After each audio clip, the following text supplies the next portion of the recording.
right here? Yep. Oh, goodness. It is, okay. Wonderful. Hi, everybody. I just wanted to do a quick introduction. I know we had some time to talk downstairs, but my name is Erica Heminger. I'm the Executive Director at the Branch County Community Foundation.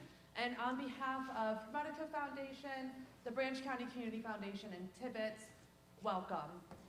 Our organizations are committed to Branch County and the communities we serve, and with that, we're also committed on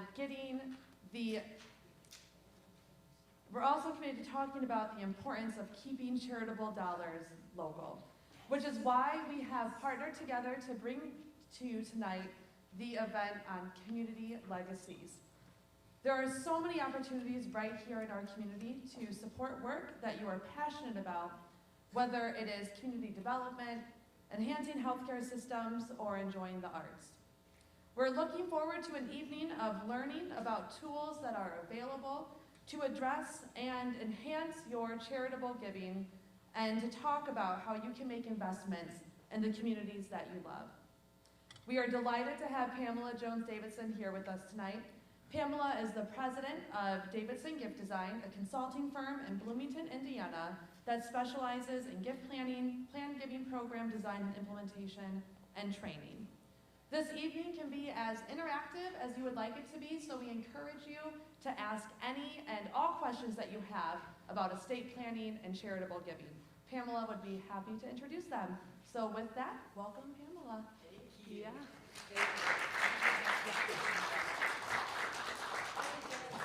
Passageway. What do you think?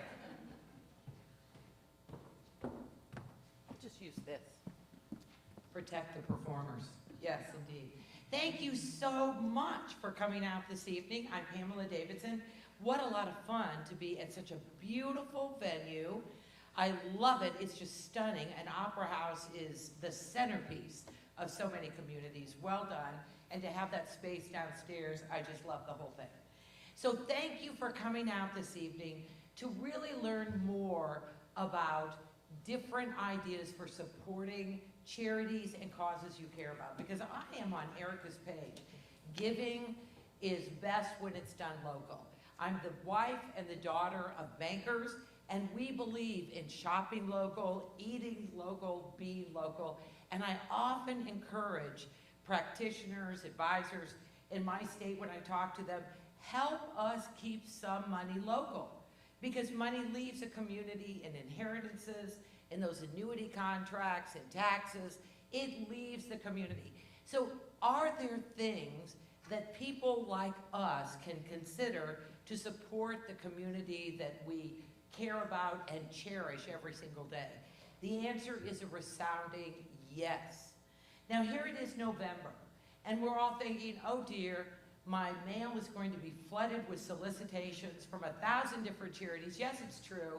December is the most important month in terms of charitable giving, no question. And the vast majority of us, when we get those envelopes, we think, oh dear, I'll write a check and it's a minus in my checking account balance. So we often think of charitable giving as a negative in terms of our own personal asset structure. There's a phenomenal guy in my profession, Russell James, who lives in Lubbock, Texas, teaches at Texas Tech, and he does a lot of research in charitable giving, who does charitable gifts, and so on. Here's what he has told my profession. Hey, guess what? Only 3% of a portfolio often is in cash. 97% of a portfolio is usually in assets. And if you're like me, as we age, diversify that portfolio, changing out some of the asset mixes might be a good thing to consider.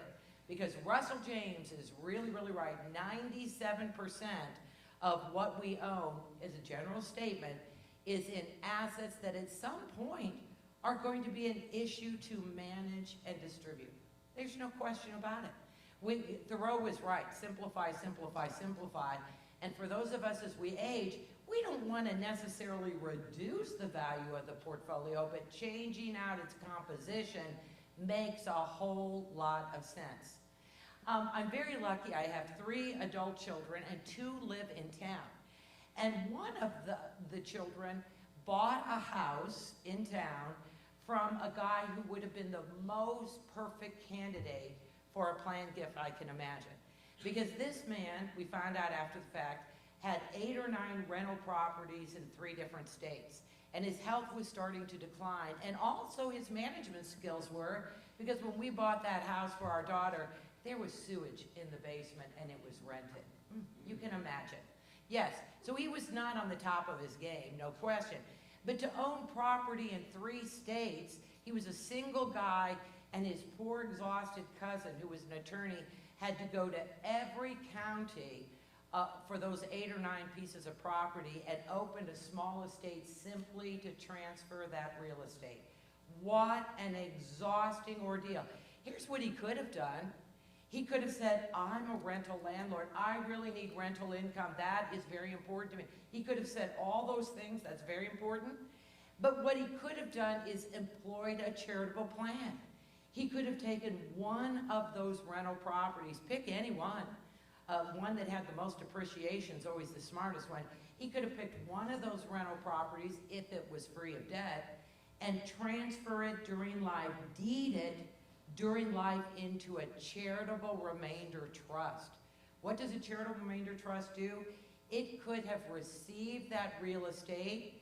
The trustee could have sold that real estate inside the trust without sending that owner, that donor, a tax bill for capital gains.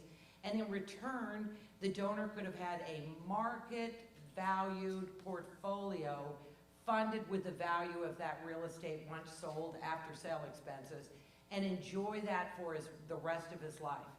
There's even one type of those trusts that every year the trustee revalues the portfolio. So the payout rate, which is always 5%, the payout rate is applied against the new number. The stock market's gone up. My father was a banker. Never would he have done a fixed return investment because the market was going to move tomorrow and then he'd be out. He would have missed the opportunity. So it would have worked for somebody like my dad who says, okay, once a year you revalue it and I get the effect of the market growth. I love it. Now I'm feeling good. So it worked for even that. Why was that a good idea? It would have removed going to all those 8 or 9 counties to file an estate just to transfer that piece of property. It would have given him income tax deductions, and it would have diversified his income from rental income into portfolio income. That is a win-win situation. We were lucky. The property we bought was the 9th and final one. She was exhausted, so we got a deal. You know, that's all I can say. We got a deal because she was worn out. Well, charitable arrangements work for lots of different purposes.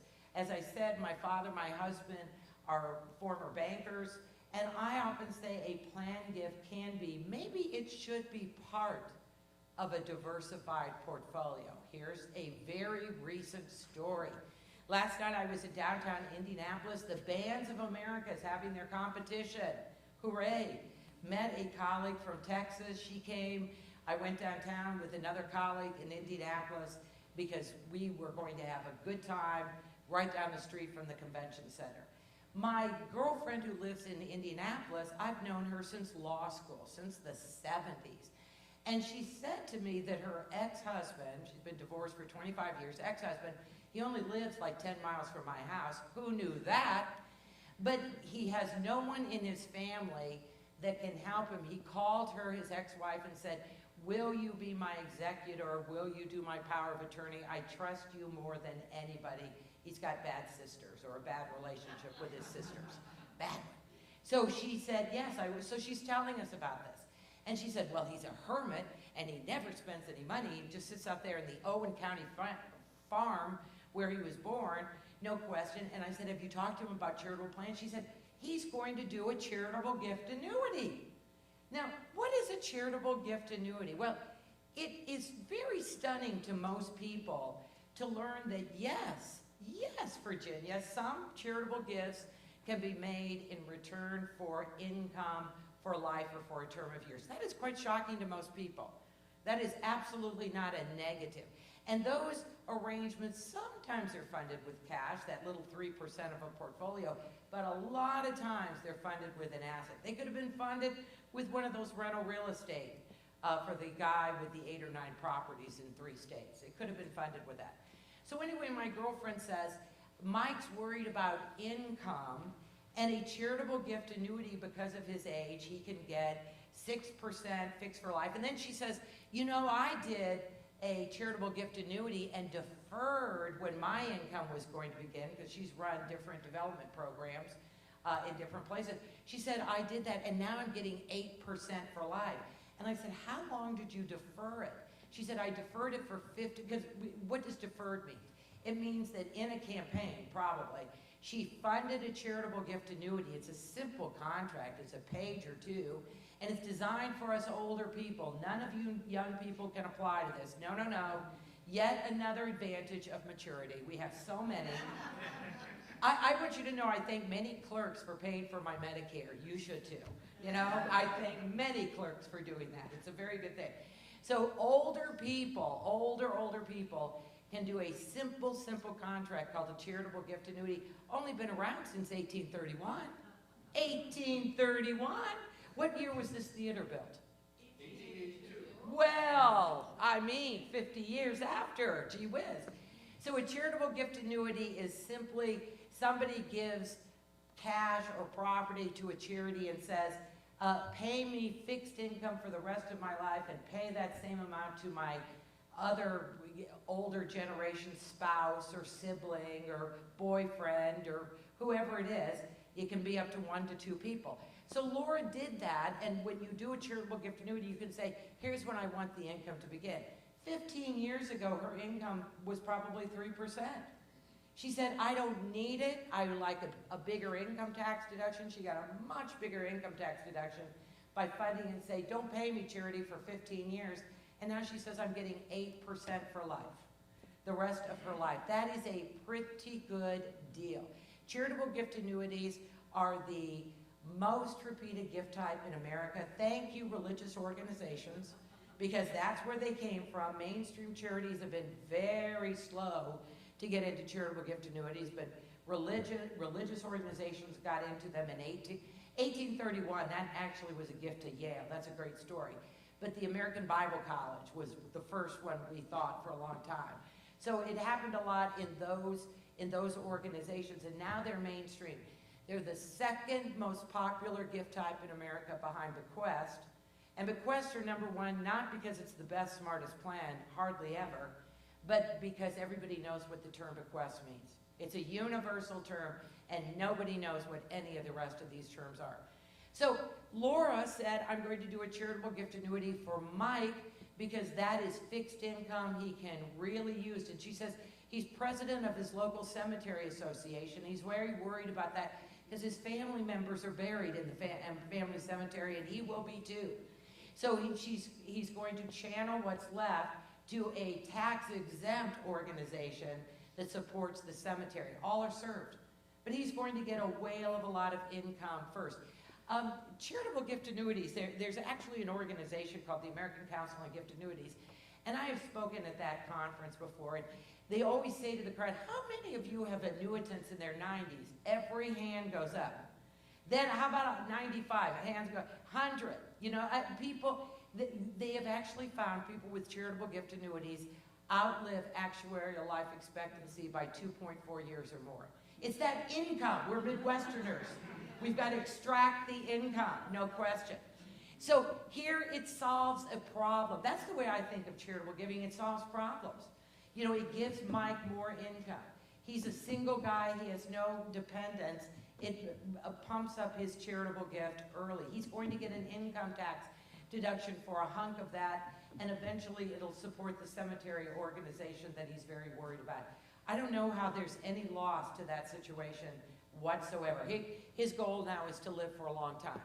So charitable gift annuities, absolutely fantastic plans, and lots of people consider them. You have to be a big charity to do a charitable gift annuity. Tibbetts Opera House, you should not do a charitable gift annuity because all the assets of the organization back it up. And let's say a contract happened and Tibbetts couldn't pay, they could come after this building. No, no, no, we don't do that. We go to a community foundation, we go to a bigger organization that can bear risk a whole lot better. So if your local animal shelter, your local church doesn't have gift annuities, there's another organization that can handle them. It may be local, like the Community Foundation. Lots of religious organizations have, statewide, regional offices. But you have to decide, do I want to leave my money local or let it go out of state? Which do I want to do? Because that's a decision you have to make. So gift annuities, the other thing I like about them is that I like choice. I really like choice. My children went to Montessori, and boy, is there a lot of choice in Montessori, and they have shown that over the years, no question. And gift annuities allow us to pick the right arrangement for us. Laura said when she was in a campaign, I'm going to pick one and defer it 15 years and get a whopper income tax deduction and know down the pipe that'll be waiting for me. For our ex-husband, Mike, he's going to take it immediately. My husband and I, for no good reason, might be selling some property. I live in a college town, and we have some property that may be the site of a commercial development. What a shock, we haven't had it. We just put in a $3,000 concrete driveway. Bitter tears there. So we'll see what happens, but I said to my husband right away, let's do a deferred gift annuity because we're gonna have capital gains on the sale of that property that we didn't anticipate. Let's do it to offset some of the capital gains. I can run the numbers because we'll be needing an income tax deduction if that counteroffer gets accepted. We will be in need. They solve problems. That's the same thing that charitable remainder trust I talked about a minute ago does. A charitable remainder trust is that market-driven, pays 5%, revalued annually. It can solve problems. Years ago when I ran the Planned Giving program for Indiana University Foundation, one of the board members called me one day, and here's the first question he asked. Can creditors reach the principle of a charitable remainder trust? Can creditors reach the principle? The answer is no. It's irrevocable once funded. He said, I have 3 sons. 2 are great with money. The third, if he inherits at dawn, it's gone at dusk. And that son has 2 sons of his own. I'm terrified he will not support his children. He'd obviously had creditor issues. I never asked Dad a thing. The question told me all I needed to know. And here is a great line. Here is a great line that frees those of us who are thinking of dispositive provisions for kids, and some kids handle money better than others. A great line is treating people equally does not mean treating people the same. That, I tell you, you take that line to the bank. Treating people equally does not mean treating people the same. So the attorney for that board member who called and asked, can creditors reach the principal value? I talked to the attorney twice over 2 years, and he put funding into a charitable remainder trust to protect that spendthrift child, treated him equally, not the same. Daddy then went to the spendthrift child and said, I've taken care of you. If you get into financial trouble again, guess what? The trust will renew itself. They can snatch the annual income. Oh, yes, they can. A garnishment. Oh, yes, I can take it. But the South will rise again, son. And that trust will produce again year after year after year. And so I've protected your longevity to always receive income. The board member said to me, tell people you solve problems. You solved a huge family problem for us. And that dad, we are very quiet about our philanthropy, which I don't understand because, telling stories, encouraging, motivating others. Gee whiz, the Bible knew that. Aesop knew it. Shakespeare knew it. Will Rogers knew it. They all knew it. And so telling stories and helping people think about their own plans is a really good thing. So that daddy, to his great credit, went to that son and said, not only have I protected yourself, but thank you, son. You've allowed me to fulfill all my charitable obligations in my estate plan, so you also serve me. Why did he do that? because otherwise that son would go attack mom after dad died and said, how dare dad. He was not going to let his wife be tormented by that, and that is exactly what would happen. So dad explained it in advance and thanked his son, you've allowed me to satisfy my pledges. That's a brilliant idea. That's a brilliant idea. Our children will never be surprised by our charitable gifts, because once you could do taxes with TurboTax with a machine, my husband was all in. So our kids were in Montessori they're stretched out, so we were in it for 17 years. My oldest child went with John Mellencamp's bandmates. Yeah, she did. We'd go to Kenny Aronoff's house, and there'd be the platinum records in the hallway. It was very exciting, no question. But Montessori says learning goes from concrete to abstract. Oh, I love that so much. I think it's so true. And so after TurboTax came, we started printing the schedule with our charitable gifts for the children to see. Not to say, oh, aren't we good people in our neighborhood? No. Here was our question to the children. What have we forgotten? That is a much better question and that's why I just ended 9 years on a community radio program. My son said, that's what you forgot, WFHB. So 9 years later, that's what we did, and served them well for that period of time. Philanthropy is a learned behavior. I've never met anybody who becomes a philanthropist because they have wealth.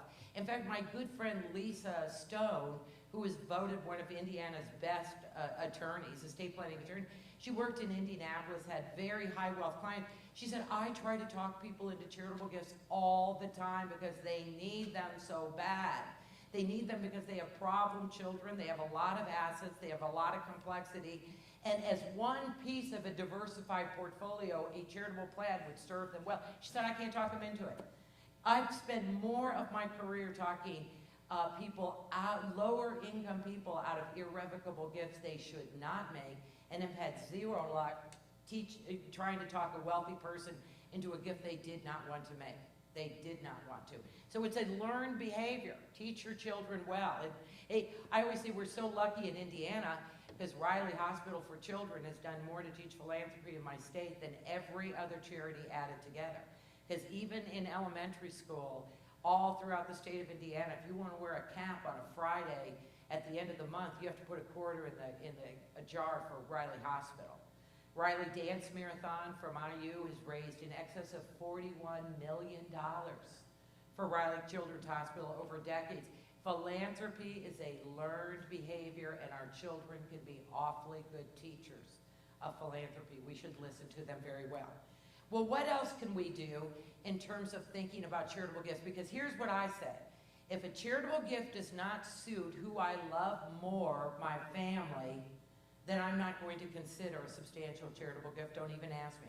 Because I love charity, big time, volunteer, way too much, all that stuff, but I love my family more, and I hope you do too. So the plan has to work for who I really care about, which is my family, but it does. I just told you that story about the trust. Who else can it work for? Well, here's another good story.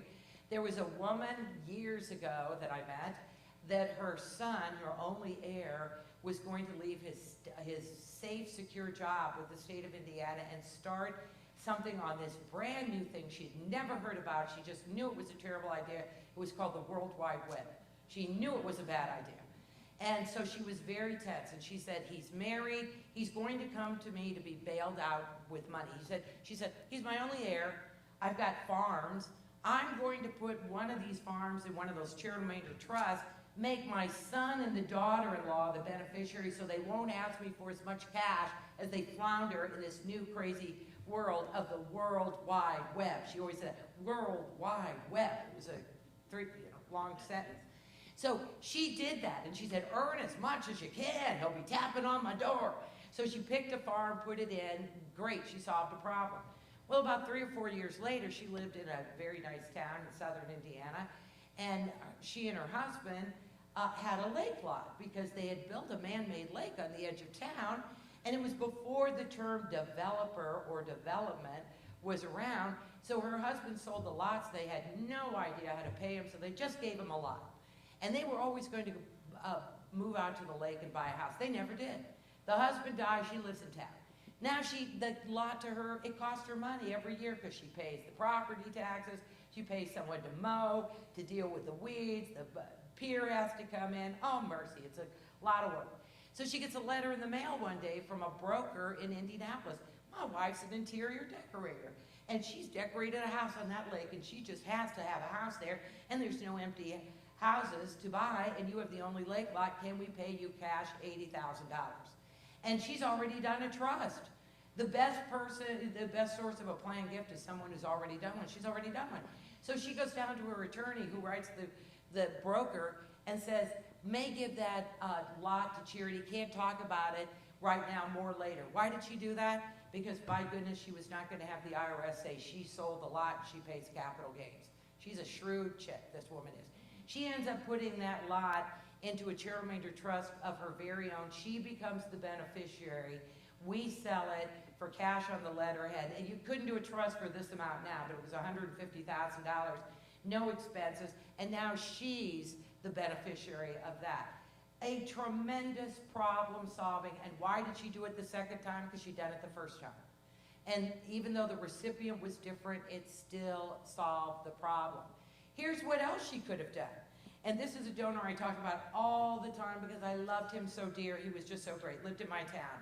Dick is his name, and I just love him to death. Dick was a single guy, had a partner, couldn't marry in those days.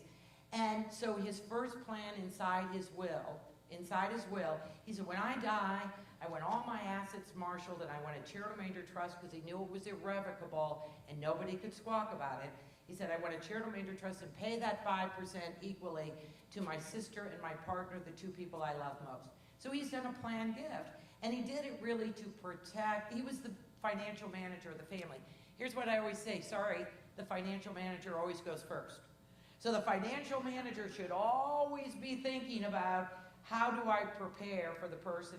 And let me give you a tip about that before I go back to Dick. About 3 or 4 years ago, I went to a estate planning lunch, and they were talking about challenges in estate planning. Passwords. No one is telling passwords. They can't get into accounts. They don't know what exists. Your passwords are locked in your, they said, by goodness, have your passwords written down in some way. We will be, if you can't get into Facebook for your deceased child, they are not going to let you into a financial account without a password, okay? That's what I would say. If you can't get into Facebook to see those texts, you have a problem. So he said, write them down. So I go right home and say to my husband, passwords. He goes, oh, the kids know them all. I don't know any of the passwords. Not one. I said, you should be very frightened leaving the estate to me if you go first, because you're the financial manager. You'll go first. You know that, don't you? So think about that. Write those passwords down. That's pretty darn good advice right there. And think about, I have to provide for income for the next person. So Dick's the financial manager, and he says, I'm the money manager. This is income for the two of them. That's just how I want it. So we get to be great chops. And he turned 69 and a half, and he calls me. He said, well, drat it all to bits. Next year, the IRS is going to force me to take a minimum with a distribution from my retirement plan. I don't need it, but I might. I don't need it, but I might. That's the Midwestern philosophy. A rainy day, it isn't coming. That's what I always say our philosophy is, and it's true. A rainy day, it isn't coming. So I said, well, you could do that trust inside the will. He says, gee, that sounds complex. What else have you got? Those deferred gift annuities. Remember, he said, I don't need it, but I might. I took him 9 different calculations. He defers the first set for 4 years. And he gets a better income tax deduction to offset some of that RMD, and he's really happy about it.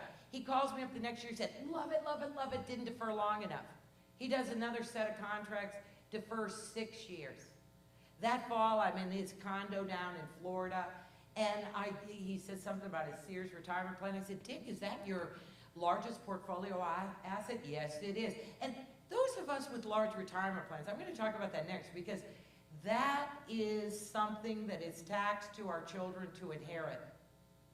For income taxes, state and federal, there's an ACA tax on it too. It doesn't come under that $11 million because it's income tax. That's a state tax exemption. Retirement plans are taxed to your kids for income tax purposes. That's where there's that new Secure Act that says, kids, you only get 10 years to withdraw it instead of your life expectancy. Congress says, give us our money. Give us our money, no question. So Dick, I said to him, Dick, is your Sears retirement plan your largest portfolio asset? He said, yes, it is. And I said, oh, Dick, you can kiss that plan goodbye, because then in the state of Indiana, for a single person, 8 taxes were levied against a retirement plan. 8. I said, you can kiss that puppy goodbye. The color drains from his face. What can I do? Well, by the time he gets back to town, I've talked to his attorney. All he did was change the beneficiary designation on his retirement plan.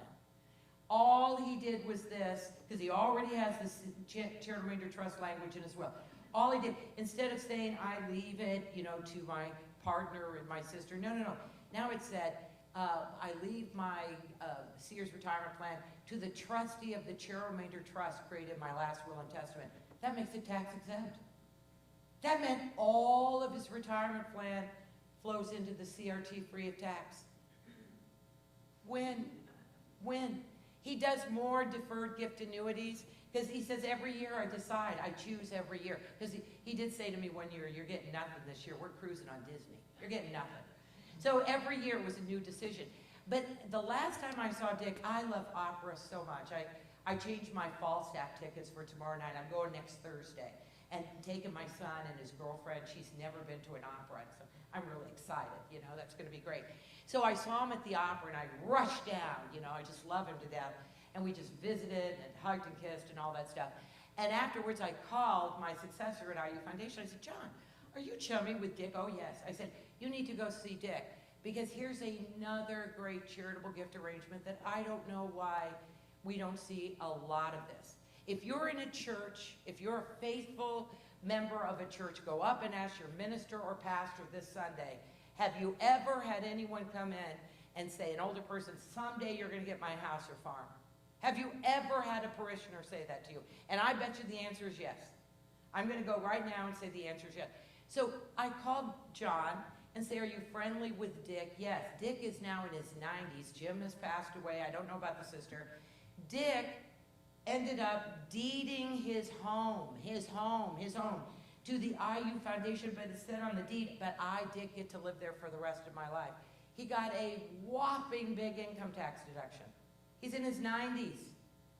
Whopping big. And what does it mean? When Dick died, they didn't wait for the house to go through the estate where all the neighbors hate you because the yard's not mowed and people are breaking in, there's a limb on the roof. They hate you because it sits there for months and months. But with Dick, because he did a retained life estate, the day he died, the charity went in, unlocked the door, owned it. That is a brilliant idea. Income tax deduction. It can only be for a personal residence, vacation home, or farm. It can be for life. I can say, oh, I get to live there for the rest of my life. But here's the other part of that. How about friends you know that have a place in Arizona or Colorado and they don't have kids? And they say, oh, we can only drive out there a few more years. I can see the end of it. I can see that. Okay, go, in Indiana, we come up to Michigan. And you don't come down to Indiana. I know you don't. But, I'll say Colorado, Arizona. That sounds a lot more reasonable. Or Florida. Florida's the other place. But if they say, oh, I'm going to move from Michigan, I'm going to go down to Florida, I already have my other place, or the kids don't want it, or I can't drive out to Arizona anymore, guess what? You could deed that property and say, but I get it for 3 more years. You don't get it to the year 2025. And you get a massive income tax deduction for doing that. It is one of the most underutilized gift arrangements ever, and I'm constantly amazed because lots of people, that is their biggest asset. If it's like Mike, the ex-husband of Laura, my friend, said, I wonder if he'll get, my other friend April said, is he going to leave you anything? She said, wouldn't that be nice? I don't know, but at least he's doing charitable things. But he's got the family home. He's the last person on that family home. He would be a good candidate. The older you are, the better the numbers. Wait. Don't do anything till you're over 75 because you want choice. You want choice. And about 75, you're pretty much determined, I'm going to keep it, not keep it, move, whatever it is. So it's an older person's gift, but it's a marvelous gift. and it simplifies your estate and means less fees. And if there's anything Midwesterners like, it's less fees and cost. So retain life estate or retain term of years. So we've talked about a few different ideas. We've talked about charitable remainder trusts that pay income, and that's a more complex arrangement. You know, you can keep adding to it. I've had rental real estate owners add a property every year as they get out of the rental landlord business and move over to portfolio income. That's a good life decision. It's all up to them. The timing is always up to them. We've talked about that simple charitable gift annuity. And by the way, nationally, the minimum to fund a gift annuity is a mere $10,000. That's like the CD number. If your parents, if you are good parishioners, and you're thinking, gee whiz, I know I'm going to leave something to the church, and you're older, think about a gift annuity, because then you can stand up at the pulpit and tell others, this is a great idea, and I'm getting this great income, and you know, it's going to stay in town, and I'm supporting the church, because everybody's worried about the future of their church. Everybody's worried about the future of their 501c3. It's all true for all of that. So we can help with that and encourage others. They are so repeated. So we've talked about those two things. We've talked about the retained life estate or term of years. But let's spend a few minutes talking about retirement plans, because, well, I live in a college town. I think the largest portfolio item in my entire county, because Indiana University is the largest employer in the county, I suspect it's their retirement plan across the street. Used to be TIAA Craft, now it's Fidelity. I bet it's number one. And I also know those smart faculty members across the street think that their kids aren't going to pay any tax because their total portfolio is under 11 million. They've never considered deferred income tax. And it's kind of odd, because as they retire and pull out their retirement plans each year, their required minimum distribution, they're paying income tax on it during life. It doesn't go away with death. Are you kidding? Death and taxes? Oh no, it doesn't go away. It just goes down to the next generation to be paid. So one of the smartest things when you're young, and I see some young ones in here, and if you've had kids that you've raised who are passionate about a charity or an organization, my friend April last night coming from Texas, she said their high school in Texas spent $50,000 to bring the band to Indianapolis for that competition, rented 2 charter planes. Really, I'm amazed to think of that kind of cost, but you can just even imagine. So if you're involved in something like that, no question. But on your retirement plans, April works for a university. April could, and if you're on a board, if you've been a founder of a nonprofit, whatever, if you have a retirement plan, you can go home tonight and become a plan gift donor. How can you do that? You could go to your computer when you're in your jams with your cup of cocoa and pull down your retirement plan and go to the page that says change a beneficiary designation. And because you're a good spouse, you have your spouse down as the primary beneficiary 100%. Go, way go. And that's a really smart thing tax-wise to do, no question about it. You can just leave that right there. But on the secondary beneficiary, the contingent, you could put 5% Tibbetts Opera House, 5% community founded, Branch County Community, 5% my church, 5% public library. You could do all those things. That is a much smarter plan if you have children than including charitable bequest in your will to those organizations. Why is that? Because everything your children and my children inherit under a will, they get tax-free. Why would I give something to charity that my kids could get tax-free when my largest portfolio item are retirement plans and my 3 kids are going to be paying income taxes on that? We've said to our kids forever, repeat after me, stretch out. Stretch out, because we've talked to them about do not take a lump sum distribution of a retirement plan if something happens to us. Tell your kids that. Stretch out. Stretch out. Why is that? If I take it all in 1 year, my tax bracket is as high as it can be. I paid the most. Will I still need some of that income next year? You betcha.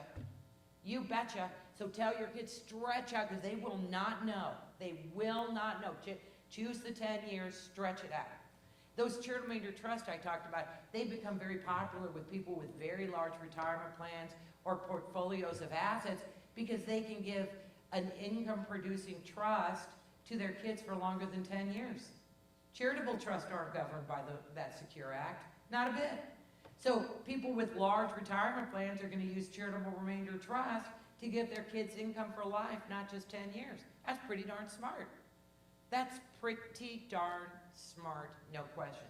So on retirement plans, I have a lot of choices. I told you Dick changed the beneficiary of his to a charitable remainder trust so it all went in tax exempt. So smart. It's his largest portfolio item. But for those of us not with our largest portfolio item, my charitable plan has percentages to one or more local charities in my retirement plan. I can change my mind every day. Oh, I forgot the food bank. Better add that. I can add it, and it's always by percentages. Why? Because the value of the plan is going to go up and down. I'm going to withdraw, the market's going to grow it. I want everybody to be treated equally, 1%, 5%, whatever. So if you're on a nonprofit board, you can stand up next week when you meet and say, hey, I didn't realize that we can all be plan gift donors by putting a 1%, 2% beneficiary designation on a retirement plan. All ages can do it. It is a wonderful testament. Young people have no assets, but if they have a retirement plan, that's at least I've done my dream. My oldest child, when she was 22, became a plan gift donor because when she got her first full-time job, I said, hey, you could put 1% on your retirement plan to the Marion County Humane Society where you got the first of your 2 rescued pit bulls. So she did. She became a plan gift donor. 1%. It's more of a statement of belief than anything else, and she can change that anytime. So I'm madly in favor of talking to lots of people about that percentage designation on a retirement plan. No effect during life. No effect. It says at the end of my life, if there's anything in that plan, you get 1% of what's left. And I was wise not to give you anything my kids could get tax-free. How smart am I? And I don't have to go back to my attorney to rewrite my will for a percentage on my retirement plan. I can do it every single day, change it every single day. Those are wildly popular choices to be plan gift donors. And if you sit by me on an airplane, sorry, I'm going to mention it to you. It just makes so much sense because a lot of people, and I'm sure you're like this in Coldwater, I'm an older person, I volunteer a lot. I tell all my single friends, volunteer, you meet a much better class of people. Somebody's interested in somebody other than themselves. It really is true. I know so many great people from volunteering. And I often make this suggestion. I was at our farmers market summer before last, and Judy Woodruff from PBS NewsHour had just been to town. She's incredible. She was awesome. She had a knockout question from a 10-year-old in the audience, and she said, where do you go to school? And he went to a public school. We all applauded. It was just a great moment. But Judy had just been to town, and I was at the farmer's market, and these 2 women who work at IU were like, oh, Judy, that was so great. Oh, thank goodness for public broadcasting. We're so lucky to have it. I didn't say, oh, I went and saw Judy, and she was so nice wearing a red dress. I didn't say any of that. I said, well, you can support local public broadcasting here. You both worked at IU. You can go home today and do a change of beneficiary designation form and put a modest percent to our WTIU, and I said WFIU, public rate, that's great too. You could do that very easily. And they went like this. That's a concrete suggestion. It's not like, oh, I wish more people would become members. I also am an on-air host for public TV. I've done it for decades. Now students who are working the camera say, I was watching you when I was a little kid. I've had them say that to me. It's true. And that wasn't last year. That was a few years ago, no question. So for years, when people, because I'm very well known about that in town, because they always say, you look familiar. Do you watch public TV? But I used to say, how do I look? And now I say, I hope you're a member. That's a much better comment. I hope you're a member. That's just much better. It's concrete. People are looking for ways to support things they care about. But just like I said, it has to work for me. Being smart and strategic with your charitable gifts is really the way to go. And the wisdom, I hate to say, I'm an attorney, You know, I worked for the IRS under President Reagan in the estate and gift tax division when the exemption equivalent now is 11 million something with 600,000. Those were sunny days at the IRS, sunnier days than they are now. But you know, I've been talking about this for a long time, and people are always looking, you know, whether it's meaning of life. You know, I say to people, we're in the perpetuity business. We're in the legacy business. What do you want your legacy to be? You know, Bill Gates has said he wants his legacy to be the Gates Foundation more than Microsoft. How can I change the world? We were just in Orlando for our national conference, and a guy named Harris Rosen, who has 7 hotels and a restaurant management school. He's done very well. He's been bitten by the philanthropy bug and is now supporting a group of kids from preschool all the way through college, and it's been so wildly successful. They're picking a second area in Orlando area, and you'll be thrilled to know, he said Fort Wayne, Indiana came down, and they're going to somebody's going to do a program like that in Fort Wayne. He said, I've been so blessed. He said, I'm so inspired. This is really my greatest work. We interviewed him for the keynote speaker just to talk what motivated you to do this, because that's a lot of his wealth, no question about it. No question. So we are looking for value, we're looking for legacy, we're looking for community involvement, that our love for our community continue beyond ourselves. And charitable giving really lets you do that. That's why life stage gifts, that's what we've been talking about tonight. Yeah, well, I can include something in my will or trust, and people do, and people at the end of the generation do. Those are fine gift arrangements. But I often say to people, I help people do smartly what they want to do already. And that's the absolute truth. There's a smarter way to do certain things and to make those charitable gifts. The knowledge is often in charities. Don't be surprised if that's where it reposes. If you think, oh, my attorney knows everything about that. In contract law, we never learned anything about it. I always say, I can tell you in 2 sentences everything I learned about charitable giving in 3 full years of law school. 2 sentences. I learned in tax class that if there's a charitable gift, it could either be a deduction or a non-recognition of appreciation. If somebody used a capital asset, I learned those 2 things. And in trust and estate tax, I learned that charities can be an heir or beneficiary. I'm completely done. That is it. That is all we learned. So go to the charities first. Put me on your list. You may call me, ask me. You have my contact information. Call me, write me, ask me. I will talk to you about your situation. I will not charge you. Did you hear me say, I will not charge you. I will not charge you. Unless we get deep in the weeds and I come back to Coldwater, but you know all about that. I've even had conversations where somebody's gone in with their attorney and they've put us on speakerphone and we talk about ups and downs, pros and cons, and then they say goodbye to me, and then the attorney turns to his clients and say, okay, let's talk about that. You know, that's a great idea, cut to the chase.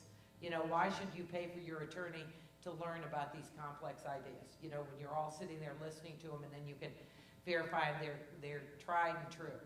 And by the way, before I end, because I see my time is almost done, I also want to mention savings bonds, because who was it? Matt I was talking to and Christine. We are big old movie buffs, aren't we? And with COVID, I've watched way too much Turner Classic movies. Where, have you noticed, Christine, that there's a whole raft of movies where both the wife and the guy think it's perfectly okay to smack her around to keep her in line? Have you noticed that? I was really shocked when you watch it. I've seen blackface. I've seen all sorts of things you don't want to see. You also see at the end, buy war bonds in this theater. You've seen that a lot of times, right? Buy war bonds. And we always look at the date.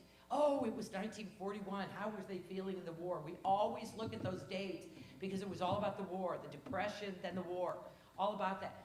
But savings bonds, if you don't know, savings bonds you can no longer go down to the bank and buy, but guess what? They can also be a charitable arrangement. Who knew? If you have savings bonds, and a lot of Midwesterners still have U.S. savings bonds, they've forgotten all about it. They stopped paying income forever ago, or somebody told me once I inherited a drawer full from my mom. I wondered what to do about those. Guess what? I could cash some of those in. Yeah, I'd pay some income tax on it, but I could give the proceeds to charity, a gift I didn't think I had. Or I could cash some of those in, because you have to redeem them. You can't give your savings bonds to charity. They're ordinary income. They can't take them. But I could cash them in, fund one of those great charitable gift annuities for me and another older person. That's a great idea. And don't forget CDs. CDs are the leading investment choice in America. We should be saying to our older friends who love the church, who love the animal shelter, who love the hospital, we ought to be saying to them, hey, next time your CD matures, like that 0.5% rate, do ya? Boy, that's really nice. No. Think about a gift annuity.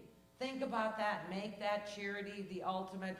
Have the calculations can come out of the community foundation. They can show you what the numbers look like.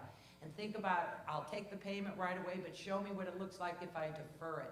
Because once I defer it, my rate gets a lot sweeter. And I don't wait that long for a better rate. So about every asset I have, I could think about using for a charitable plan. And I can think about asking my community foundation, my hospital foundation, can you help me with some ideas? Because that's really the goal of a meeting like this. We want to encourage gift conversations with many. It's not that, oh, you should all make a gift. No, we hope you all consider, does a gift fit with my overall portfolio? Is it an opportunity for me to diversify my portfolio like Mike Dean is going to do and now have some gift annuity income with everything else he has? Is it all? No. Can it be some? Yes, absolutely. All right, I'll end with this story because this is one I love and I can tell it very quickly.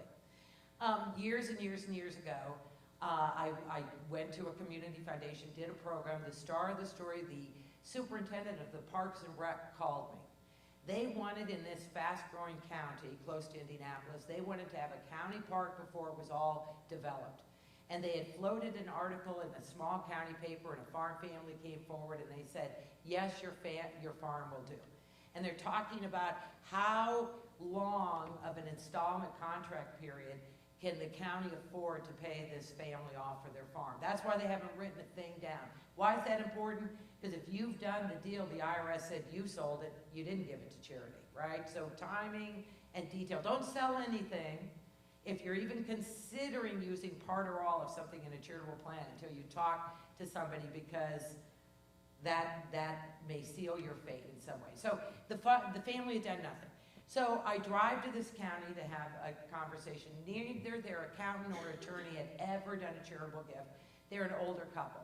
So I sit down and say to them, well, you could sell your farm to the county parks. You know they want it. You know they'll be willing to pay. Go right ahead, take it. But if you do, you'll have capital gain.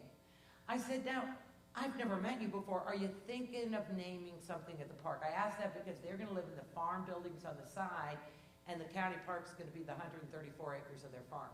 So it'll always be their land no matter what name swings on that gate. So she says, well, we want to name the shelter house. I said, well, it would be pretty insane for you to sell this, pay capital gains, then write a check for a charitable gift you just told me you want to make. So they ended up doing 4 deeds. It doesn't have to be all with these plans. It can be cut and paste. So here's the 4 deeds they did that fit their circumstances. Deed number 1, because they owned 134 acres, undivided fractional interest, it's all theirs. How they carve it up, how they divide it by percentages, that's their business. So they own all of that acreage as of this time. So here are their 4 deeds. Number 1, they deeded 2% of that property to the local Parks Foundation to be the naming gift of the shelter house. I said, great, you made a pre-tax charitable gift. You won't get 2% of the proceeds, but you get to deduct 2% of the value as a charitable gift, and you don't pay capital gains on that 2%. So they save 2 taxes. The second one, mom and dad are older. They are retired. They deed 15% of the undivided fractional interest in their acreage to the local community foundation in exchange for a 6% fixed for life charitable gift annuity for the both of them. I said, the great thing about that, you'll never renegotiate this rate. It'll always be 6%. And because eventually they will pass on, they got an income tax deduction, and it ended up being 55% of the value because of their age. The older you are, the better that tax deduction is. So they got a deduction of 55% of the land. Now they get 6% fixed for life. Wow, that's pretty smart. And they didn't pay capital gains on that 15% either. They had 5 children, very worried about them. They deeded 30% of the undivided fractional interest in the farm to a charitable remainder trust to pay their 5 children 5% income for 20 years. Mom leaned over, and the rest of the farm, the last 51%, if my math is right, 50, they sold outright. I said, we want you to sell the majority. We want you to be the majority owner so you dictate all the sale terms for the rest of us. That's just what they wanted to hear. They wanted to know they'd still be in control because we were all fractional minority interest. Mom leaned across the desk and she said, you know, when my parents died, I inherited quite a bit of farmland. How that would have helped us when we were raising our 5 children on that farm. We made $15,000 a year in farm income. That's why I worked in county government and my husband drove school buses. That's how you made it. She was thrilled her children were getting 20 years of income at 5%. Thrilled to say it. And now they've named the county park after the family. They can solve problems in a huge way. Invite us to converse with you because that's our goal. A gift conversation with many and to help leave some money local. We thank you so much for joining us. And I'm going to stand here and drink the last little bit of my wine, which made me very happy. Ask me any questions you wish. Should I ask if they want? Does anybody have a question? Because I can just talk nonstop, if you notice. My husband's as quiet as I am not. I have a question. Yes. So at what point, because we have a lot of younger people here, at what point does it trigger just writing a will, and when does it set up a estate in your best interest? Well, you know, a will is when you have something to manage and dispose of, and you have plans you want to put in there. A lot, you know, I just heard on NPR that younger people are doing wills in the time of COVID. I was very stunned by that. A lot of older people, I am very sorry to say, have decided they don't need to do any estate planning whatsoever because that exemption's so large, the kids will work it out and they just don't have to worry over any of it. I would say that's a bad plan. It's like your funeral plans, it's like your do not resuscitate plans. You really ought to have a conversation about that. People do not want to be asking questions.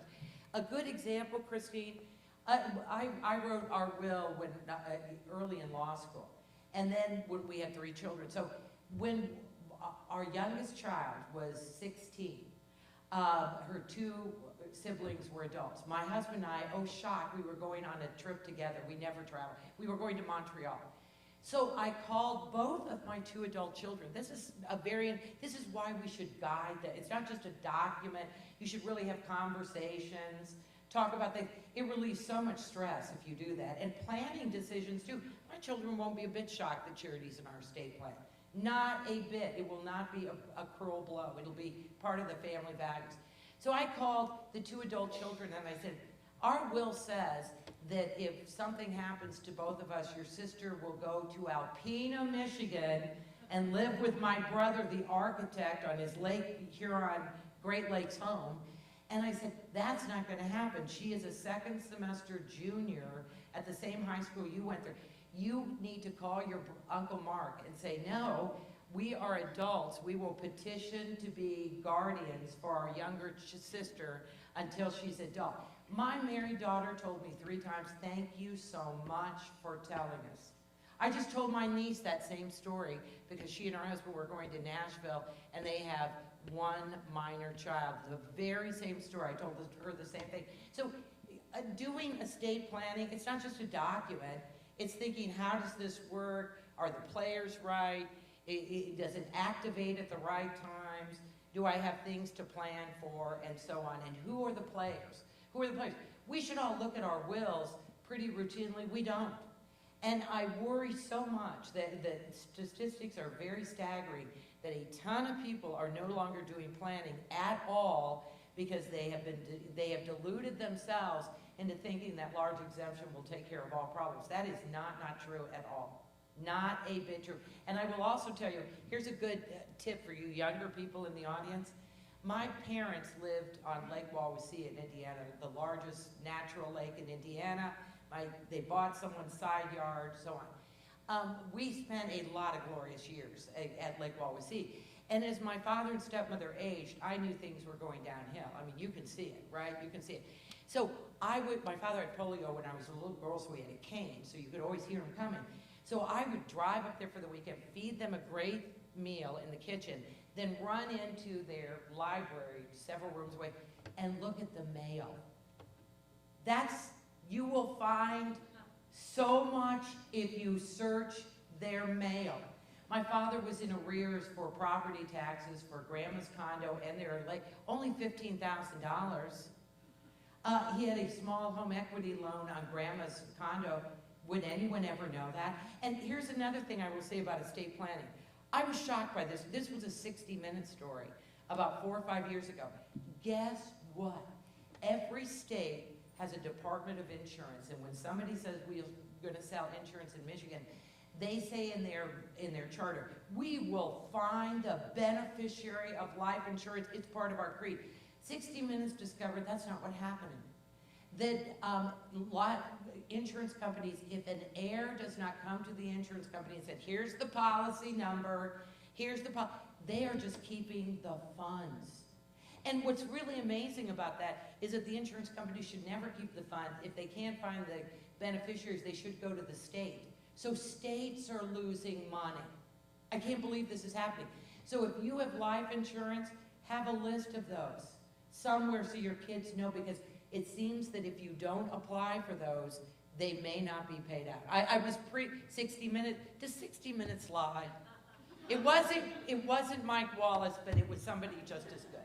So more knowledge is better, and I think we really ought to be much more open. Documents are important, but intent is really important too. But you got to have the documents, because your intent matters nothing in estate planning without documents. Isn't that horrible to say, but it's true. Your intent means nothing. I hate to say that, but it's true.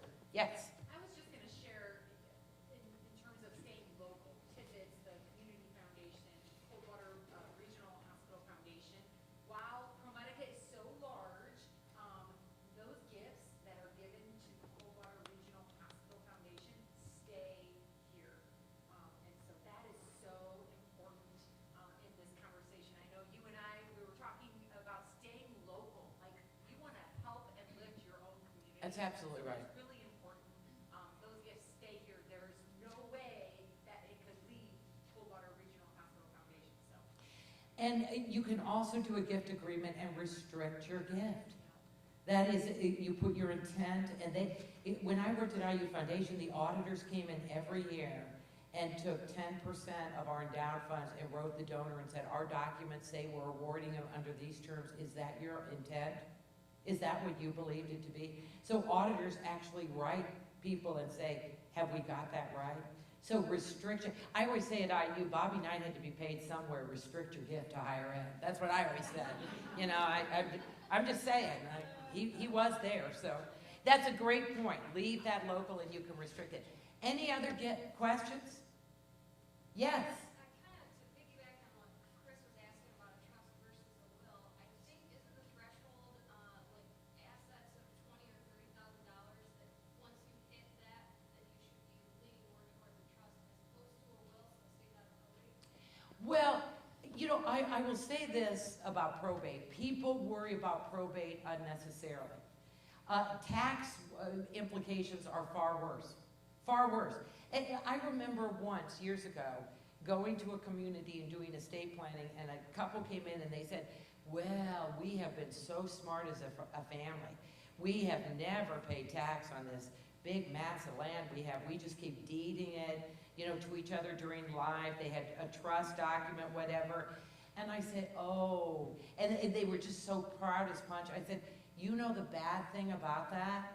You don't have a step up in basis.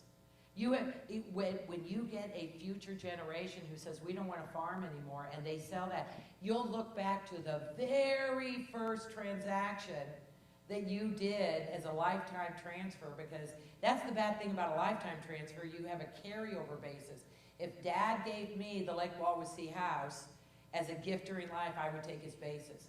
When Dad died with the Lake Wawasee house, I got a step up in basis. So my capital gains were a lot less. So when it comes to trust, I wouldn't worry so much about probate. I'd say, what are the tax implications of these choices? The number one reason people do trust is to manage assets that at some point they can't. That at some point, and do they know when to pull the trigger? No, they don't. So it's a decision making, oh, I want somebody else to do it. But a trust in a state have a much higher income tax bracket than you and I do as individuals. So sometimes it's a bad idea to put things in a trust. I say to people, if you can manage all your assets really, really well, put a trust inside your will that says, if I become incapacitated, or if I leave, my deceased, then this trust can form. That's what we said with minor children. If Jeff and I die before all three of our children have reached the age of, then a trust is created. So it was inside the will as an if, and that didn't happen. So I didn't have to fund it, do it, anything. It was a speculative trust for disaster. So, but now that people are aging, that's where they're really worried. Can I manage assets? And the big problems with trust is finding a good trustee. That the bank isn't going to sell. The estate of Colonel Eli Lilly, the first one, Colonel Eli Lilly, was in the Indianapolis Star a few years ago. Guess what? If you come to downtown Indianapolis, there's that circle, it's the Sailor Monument.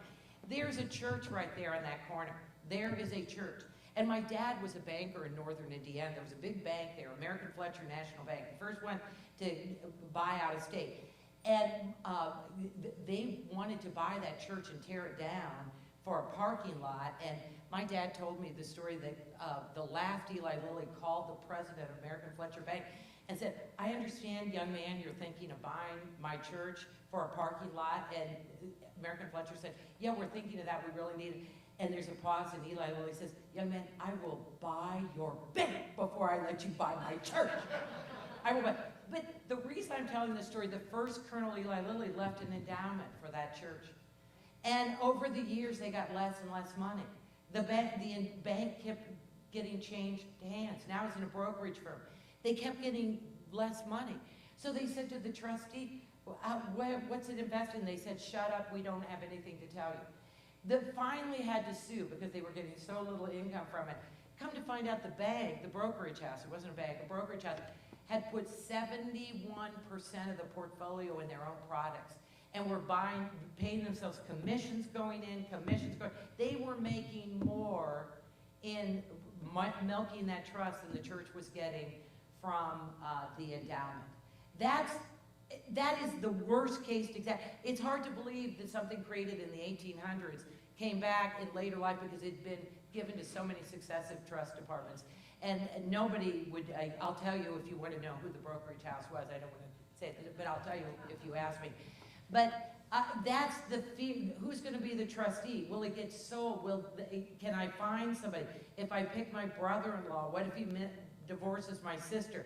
Yeah, there's a myriad of issues with trustees as well, that people know what they're doing. So it can do a lot of good things, but you have to really think it out. And a lot of times people put it inside a document that says, under these circumstances, then yes, it will, because then I will have need of it. Is that what you see most of the time too? Yeah. So it's triggered by some eventuality. Does that make sense?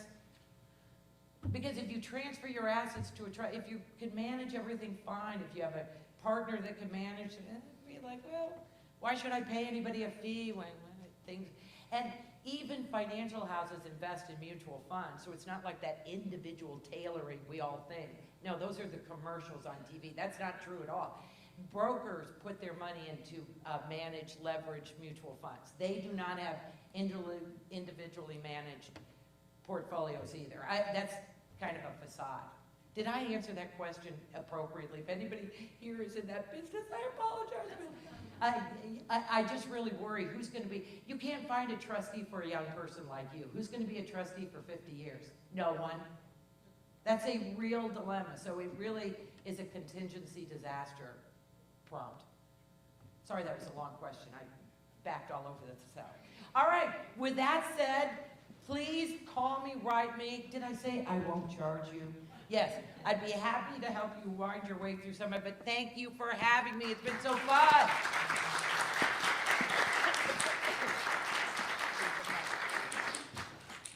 Thank you, Pamela. Thank you to ProMedica. Thank you to Branch County Community Foundation. I think it says a lot, and hopefully you appreciate the fact that our three organizations all feel this is a really important issue. I hope you recognize that that's not happening in every community. And so it's great that Branch County, that Coldwater understands that the organizations that serve this community understand that. I think I speak for all of them. Thank you very much for being here. Thank you all for being here. We all have fabulous resources to help you with your questions. Pamela has offered her own services, but between Tibbetts Foundation, Tibbetts Endowment, Branch County Community Foundation, ProMedica Foundation, we are here to help you with your choices, help you learn more. And you know what? I think I speak for all of them. It doesn't matter if you decide to support Tibbetts, or if you decide to support ProMedica or the Community Foundation. You are supporting this community, and so that supports all of us. We are codependent, and I thank you all for being there. And absolutely enjoy yourselves, ask questions afterwards if you'd like to, but otherwise have a fabulous evening, and thank you again for coming.